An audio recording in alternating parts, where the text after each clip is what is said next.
All right, so let's look at the poem, The Duel, together, and then we will practice our 5 common topic tools to cultivate a conversation. Let's read it. The Duel. The gingham dog and the calico cat side by side on the table sat. 'Twas 12:30, and what do you think? Nor one nor t'other had slept a wink. The old Dutch clock and the Chinese plate appeared to know, as sure as fate, there was going to be a terrible spate. I wasn't there. I simply state what was told to me by the Chinese plate. The gingham dog went bow, wow, wow, and the calico cat replied, meow. The air was littered an hour or so with bits of gingham and calico, while the old Dutch clock in the chimney place, with its hands before its face, for it always dreaded a family row. Now mind, I'm only telling you what the old Dutch clock declares is true. The Chinese plate looked very blue and wailed, oh dear, what shall we do? But the gingham dog and the calico cat wallowed this way and tumbled that, employing every tooth and claw in the awfulest way you ever saw. And oh, how the gingham and calico flew. Don't fancy I exaggerate. I got my news from the Chinese plate. Next morning, where the two had sat, they found no trace of dog or cat. And some folks think unto this day that burglars stole that pair away. But the truth about the cat and pup is this: they ate each other up. Now, what do you really think of that? The old Dutch clock, it told me so, and that is how I came to know. All right. So, how can we use the 5 common topics to start a conversation about this poem? Okay, look up here. Look at your poem. Which of these words need to be defined? So let's do definition. Which words need to be defined? How many of you know what gingham is? Are there any people left who know what calico is? These are types of cloth that were very popular. They weren't fine cloth like silk or taffeta. They were everyday kinds of cloth that people would find in their houses. And so it looks like these are stuffed animals, a gingham dog and a calico cat. What else do you think might need to be defined? A duel. A duel, okay? So some of your middle schoolers might know what a duel is, and some of them might not know. What's a duel? So it's a fight between two, okay? A lot of times duels were fought as points of honor, okay? So between sworn enemies for whatever purpose. So a duel. What else? What's a Chinese plate? It's blue and white. It was blue and white according to the poem. Good picking up on that detail. The Chinese plate looked very blue. You see that. So a Chinese plate was an ornamental plate. People used to have it in their homes. It was not the kind of plate that you frequently ate off of. You had it for display. And so this is an ornamental plate that would probably be put in a place of honor, okay? A place from which the plate might observe the commonplace happenings in the house. What else do you think might need? What's wallowed? Do you know what wallowed is? Your middle schoolers might not be able to define it, but they can do it, okay? Wallow is just kind of throwing yourself, rolling yourself around on the floor, wallowing this way and tumbling that, all right? Anything else that might need to be defined? A Dutch clock. A Dutch clock. What's a Dutch clock? Anybody? What's a Dutch clock? It's a clock that has a door. Okay, these Dutch clocks had doors that you could open and set pendulum swinging or to move the hands around. Okay, so notice that the poem is written by a man who lived in the late 1800s, mid to late 1800s. So some of these things in the poem would have been familiar to the people that he was writing to and about at the time, okay? Now, let me ask you, do you think Any of these words need to be defined in multiple ways in order to get the meaning of the poem. Are there any puns or any double meanings in there? You did probably notice that when I was reading the poem, in order to make spat, which is a fight, rhyme with fate, I had to pronounce it spate, okay, just to keep the rhyme. All right. Are there any other things that could have a double meaning? A family row. What's a row? It's not like row, row, row your boat. Okay. It's a fight. Okay. A family row would be a family fight. So you can work the definition questions in lots of ways. Now look, let's compare. Let's do comparison. Compare the dog and the cat in the poem to real animals. Okay? Would the gingham dog and the calico cat sit side by side? Wouldn't any of yours? I had a dog and a cat that grew up together. And so the puppy actually was the second one to come to the house. And the puppy actually was raised by the cat and would sit on his back haunches and fight like a cat. Okay, so maybe if they grew up together, they would sit together. Do dogs and cats fight at home? Is that an apt comparison? Sure. So you could imagine a real life dog and cat doing that. Can you imagine if a real life dog and cat tumbled and wallowed around and fought that they would disappear? No. So that's not nice. Those are, if you compare the real dog and cat to a dog and cat in the poem, that's not, that comparison is going to break down. Compare the actions of the clock and the actions of the plate. So what does the clock do in the poem? So they're both sitting up there. They're both watching. Okay, they both seem to know that something's going to happen, right?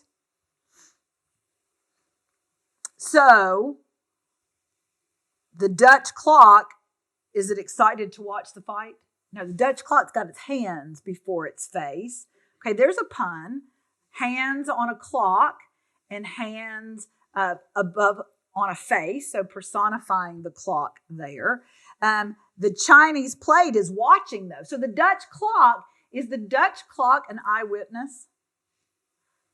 No, because the Dutch clock's got his hands in front of his face. The Chinese plate, though, is looking. The Chinese plate is watching and wailing, but watching. Okay, so you can compare the plate and the clock. What are the circumstances of the poem? What's happening in this poem? What are the circumstances of the poem? Did it happen at night or in the morning, or do you know? Sounds like it happened at night. Yeah, it was 12:30. So it happened at night. So who else is not awake? The people in the house. Okay, because you think if there's a cat and a dog fighting, even if it's a stuffed animal one, that somebody's going to hear it. Okay, but no, it's in the middle of the night. And by the way, the last line says, the last stanza starts with the next morning.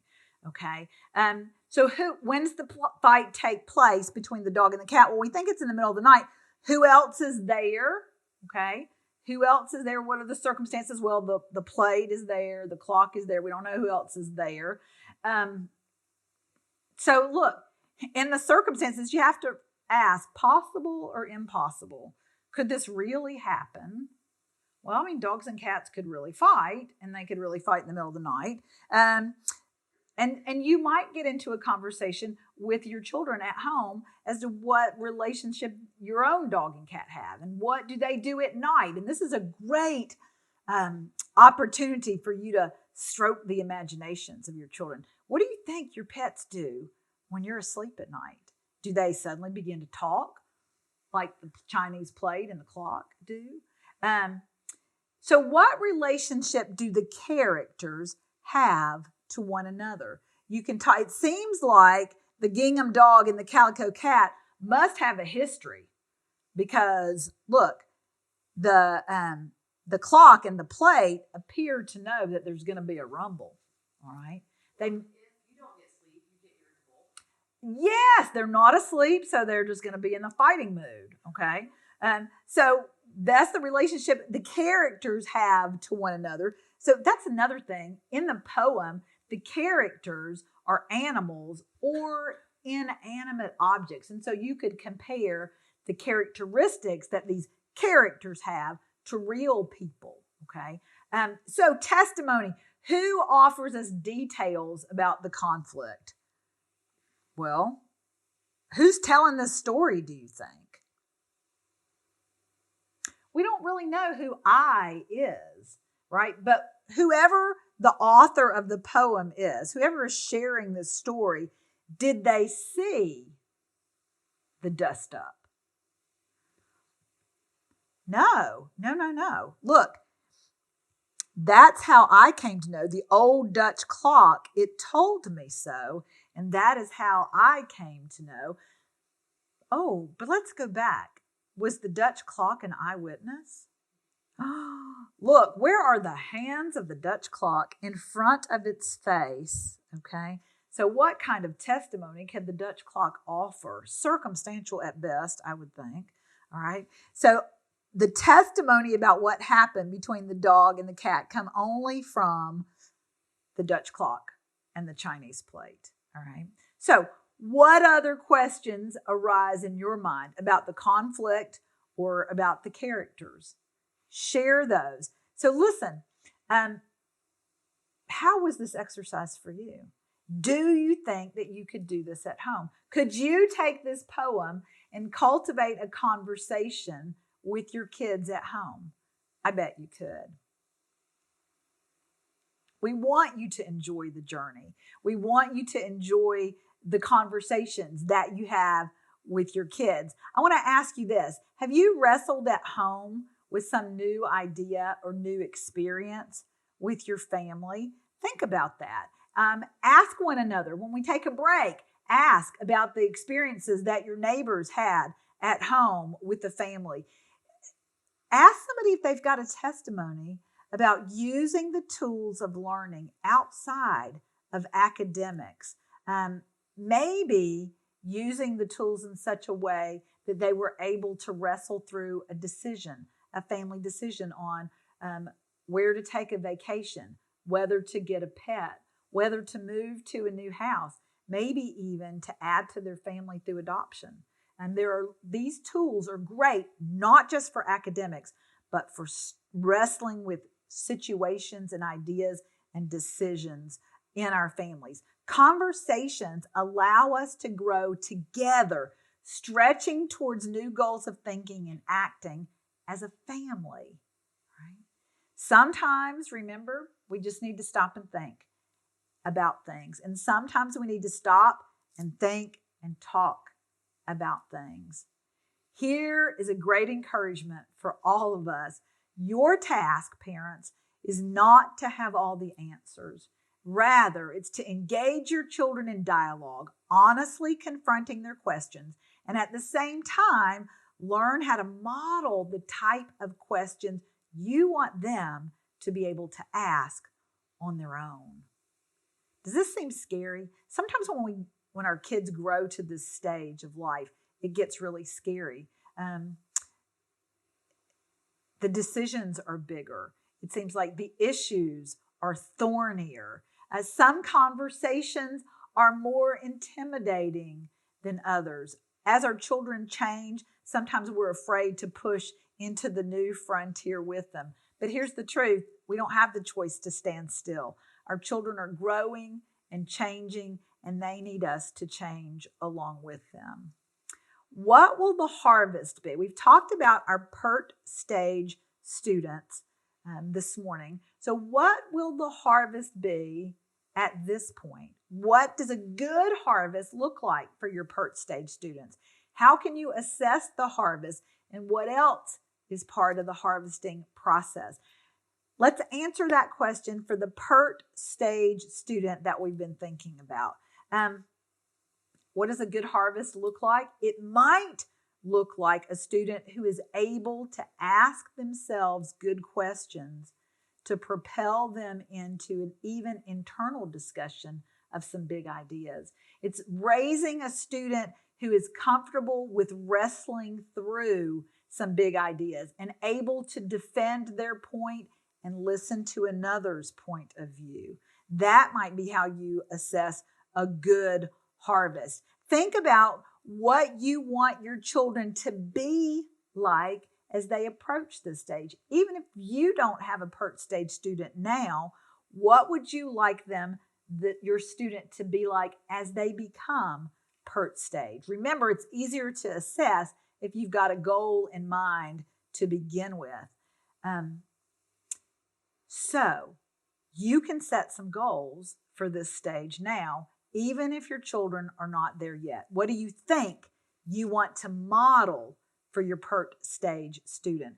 What do you need to do? How do you need to change and grow to be a sufficient model of good thinking and good question asking?